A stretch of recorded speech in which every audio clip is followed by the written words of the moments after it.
Movie start होती है तो हमें एक कपल दिखाया जाता है और वो दोनों बूढ़े थे। उनमें जो बूढ़ी औरत होती है उसकी नाक से अचानक से खून बहने लगता है और जब वो अपने हस्बैंड की तरफ देखती है तो डर जाती है क्योंकि उसके हस्बैंड की आंखों में से भी बहुत तेजी से खून बह रहा था जो काफी डरावना लग रहा था। इसके बाद हमें 2 महीने पहले का सीन दिखाया जाता है जहाँ पर हमें 2 बेस्ट फ्रेंड्स दिखाए जाते हैं जिनमें एक का नाम तो यूजिन था और दूसरे का नाम विलियम था। उस टाइम वो दोनों बार में बैठकर ड्रिंक कर रहे थे। उनका घर हिल्स पर था। वो कुछ टूरिस्ट को हिल्स पर लेकर जाते हैं और उनका मानना था कि वहाँ पर ड्रैकुला को दफनाया गया था और वहाँ पर उसकी कब्र थी जिस पर काफी ज्यादा और बड़े बड़े पत्थर रखे गए थे। वो उन टूरिस्ट को कुछ अजीब बातें भी कहते हैं कि इसके पास जाने से तुम्हें कुछ आवाजें सुनाई देंगी। तब उनमें से एक जब उस कब्र के पास जाता है तो उन दोनों का फ्रेंड एसपी आकर उसे डरा देता है और इस बात की वजह से वो टूरिस्ट गुस्सा होकर वहाँ से चले जाते हैं। इसके बाद हम देखते हैं कि यूजिन को अपने पेरेंट्स के घर के बेसमेंट से एक स्कल मिलता है जो कि काफी ब्लैक हो चुका था और यूजिन उसे अपने घर लाकर उसे डाइनिंग टेबल पर रख देता है। तब उसे देखकर उसके फादर उसे कहते हैं कि ये तुम क्या उठा कर ले आए हो और तुम्हें पता भी है ये किसका स्कल है। जिसके बाद हमें एक बार में यूजिन, उसका फ्रेंड विलियम और उनकी एक फीमेल फ्रेंड दिखाई जाती है। अब क्योंकि यूजिन और विलियम को काफी रात हो गई थी इसीलिए वो अपने घर के लिए जाने लगते हैं और जब वो दोनों उन हिल्स पर यानी ड्रैकुला की कब्र के पास से गुजर रहे थे तभी किसी बात को लेकर उन दोनों की फाइट हो जाती है और इस लड़ाई में यूजिन विलियम को धक्का दे देता है जिसकी वजह से विलियम का एक हाथ उसी कब्र के एक पत्थर से लग जाता है जिसकी वजह से उसे चोट लग जाती है और उसका खून बहने लगता है। इसी दौरान हम देखते हैं कि जंगल से एक पिग आकर विलियम पर अटैक कर देता है और उसे बड़े ही ब्रूटल तरीके से मार डालता है। अब ये सब कुछ यूजिन की आंखों के सामने हो रहा था लेकिन वो अपने फ्रेंड को बचाने के लिए कुछ भी नहीं कर सकता था। मगर इतनी ही देर में वहाँ पर विलियम के फादर भी आ जाते हैं। अब यहाँ पर हम एक बड़ी ही अजीब चीज नोटिस करते हैं और वो ये कि उस कब्र के पास जो खून गिरा हुआ था वो अचानक से जैसे गायब होने लगता है। इसके बाद विलियम के फादर पुलिस से अपने बेटे की डेड बॉडी को ले लेते हैं। फिर नेक्स्ट डे हम देखते हैं कि ये लोग उन्हीं हिल्स पर उसी कब्र के पास कुछ कंस्ट्रक्शन का काम करना चाहते थे लेकिन सब लोग डर रहे होते हैं उस कब्र को वहाँ से हटाने से। तब यूजिन बगैर डरे हिम्मत करके उस कब्र को वहाँ से हटा देता है लेकिन वहाँ पर उसका जो फ्रेंड एसपी होता है वो काफी डिसअपॉइंट हो जाता है क्योंकि वो वहाँ पर कुछ डरावना एक्सपेक्ट कर रहा था। नेक्स्ट सीन में हमें एक वर्कर दिखाया जाता है जो कि उन्हीं में से एक था जो उन हिल्स पर कंस्ट्रक्शन का काम कर रहे थे। उस टाइम वो अपने ऑफिस में बैठा होता है लेकिन तभी वहाँ पर उसे किसी की आहट महसूस होती है। जब वो चेक करने के लिए जाता है और आवाज लगाता है तो वहाँ पर कोई भी नहीं होता। फिर वो चेक करते करते एक रूम में चला जाता है जहाँ पर अचानक से हमें बहुत सारा खून देखने को मिलता है। इसका मतलब साफ था कि उस वर्कर पर किसी ने अटैक कर दिया है। इसके बाद हमें दिखाया जाता है कि जब सभी लोग कंस्ट्रक्शन साइट पर पहुँचते हैं तो वहाँ पर उन्हें बड़ी हैरान कर देने वाली चीज दिखती है और वो ये कि उन्होंने जो कब्र कल तोड़ी थी वो दोबारा से पहले जैसी हो जाती है यानी कब्र के जो पत्थर उन्होंने हटाए थे वो दोबारा से वहीं पर ही रखे हुए थे। तब ये देखने के बाद उनका सीधा शक जाता है विलियम के फादर पर क्योंकि वही थे जो इस कब्र को तोड़ने से मना कर रहे थे। दूसरी तरफ हम यूजिन के फादर को देखते हैं जो ये बिल्कुल भी नहीं चाहते थे कि उनका बेटा इस काम में इन्वॉल्व हो। वो उसे इस काम से दूर रहने के लिए कहते हैं लेकिन यूजिन उनकी बात नहीं मानता। इतनी ही देर में वहाँ पर वो वर्कर आ जाता है जिसे कल रात किसी ने इंजर्ड कर दिया था। तब यूजिन के फादर उसे देखकर कहते हैं कि ये तो हर वक्त शराब पीता रहता है तो हम इसे अपना काम नहीं करवाएंगे, इसे यहाँ से भगा दो। अब कल रात हमने उस वर्कर पर जो अटैक देखा था उससे तो हमें यही लग रहा था कि शायद वो मर चुका होगा। फिर यूजिन उस वर्कर को अपने साथ गाड़ी में बिठा कर वहाँ से ले जाता है और जब वो दोनों बातें कर ही रहे होते हैं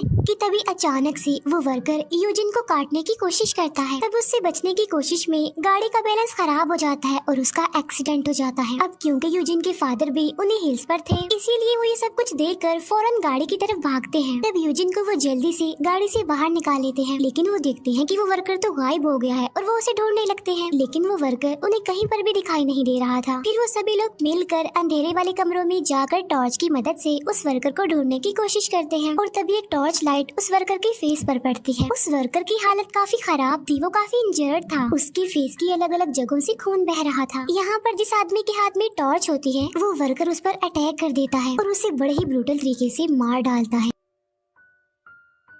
इसी दौरान यूजिन की फीमेल फ्रेंड वहाँ पर पहुंचकर एक पोल की मदद से उस वर्कर पर अटैक करती है और वो उसे पोल से इतना ज्यादा मारती है कि उसका दिल ही पोल के साथ लगकर बाहर आ जाता है और यकीनन काफी भयानक सीन है ये। लेकिन हैरान कर देने वाली बात तो ये है कि वो वर्कर अभी तक जिंदा ही था, अभी तक उसमें सांसें बाकी थी। तो वो सभी लोग उसे दफनाने लगते हैं और उसे एक बड़े से डिच में लाकर डाल देते हैं लेकिन इसके बावजूद भी अभी तक वो खत्म नहीं हो रहा था, अभी तक वो मर नहीं रहा था बल्कि वो किसी बीस्ट की तरह उस पोल की मदद से बाहर आ रहा था मूव करके।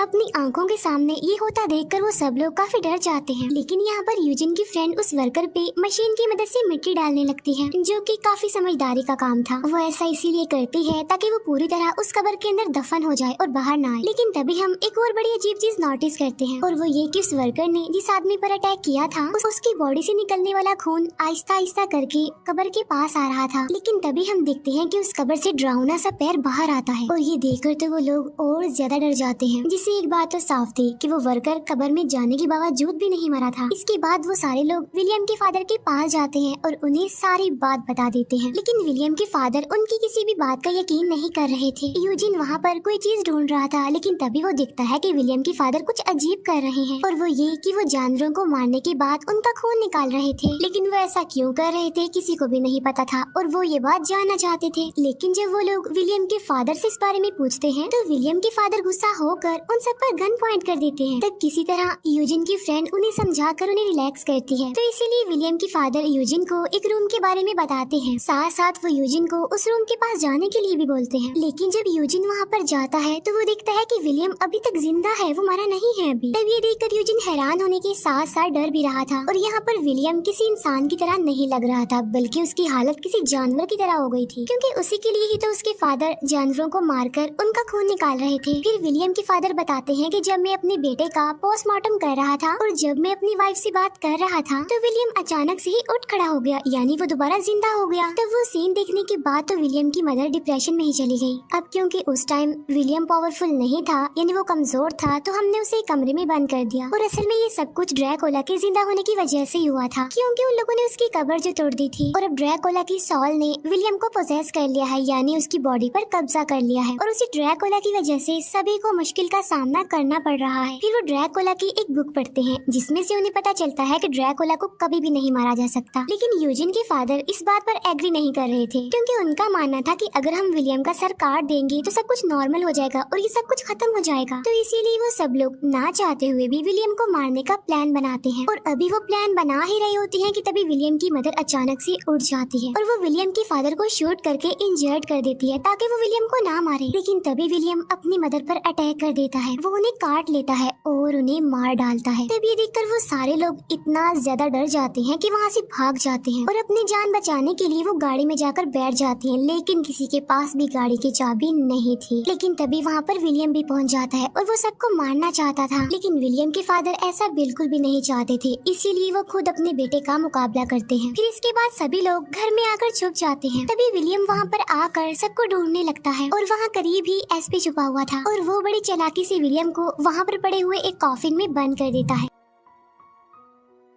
फिर वो उन सभी को वहाँ पर बुलाता है ताकि वो आकर उसकी हेल्प करें। फिर वो सभी लोग उस कॉफिन को लॉक्ड कर देते हैं। विलियम को उस कॉफिन में बंद करने की कोशिश में वो एसपी काफी इंजर्ड हो जाता है, इसीलिए उसकी वहीं पर ही मौत हो जाती है। इसके बाद वो उस कॉफिन को दफना देते हैं और इसके फौरन बाद हमें 2 मंथ्स बाद का सीन दिखाया जाता है, यानी जहाँ से इस मूवी का स्टार्ट हुआ था, यानी जहाँ पर हमने उस बूढ़े कपल को देखा था जिनकी आंखों से और नाक से खून बह रहा था। और ऐसा उन लोगों के साथ इसीलिए हुआ था क्योंकि जो ड्रैकुला थी वो सिटी की तरफ बढ़ रही थी। तब ड्रैकुला की सिटी में आते ही सभी लोगों के ऐसे ही खून बहने लगा था, बिल्कुल पानी की तरह जैसे। फिर वो सारे लोग जिन्होंने विलियम की डेड बॉडी को दफनाया था वो शहर में लोगों की हेल्प करने के लिए चले जाते हैं। और तभी यूजिन को रियलाइज होता है कि जो ड्रैकुला का घर है वो कोई और नहीं बल्कि उसके पेरेंट्स का घर है, जहाँ पर उसे वही ब्लैक कलर का स्कल मिला था। तो इसीलिए वो सोचता है कि शायद ड्रैकुला उसे वहीं पर ही मिलेगी। फिर इसके बाद यूजिन और उसके फादर अपने उस घर में आकर छुप जाते हैं। तभी हम देखते हैं कि यूजिन के फादर उसे बचाने के लिए उसे बेहोश कर देते हैं ताकि ड्रैकुला का सामना वो अकेले ही करे। और इसीलिए जब ड्रैकुला उनके सामने आती है तब यूजिन के फादर एक एक्स से उस ड्रैकुला का सर उड़ा देते हैं। और ऐसा करने के बाद वो काफी खुश हो जाते हैं क्योंकि उन्हें ऐसा लग रहा था कि उन्होंने ड्रैकुला को मार दिया है। और जब वो अपने बेटे यूजिन को ये बात बता ही रहा होता है कि तभी वहाँ पर ड्रैकुला एक बार फिर से आ जाती है। ड्रैकुला वहाँ पर आकर यूजिन के फादर पर अटैक कर देती है। यहाँ पर ये बात क्लियर हो गई थी कि ड्रैकुला को मारा नहीं जा सकता था,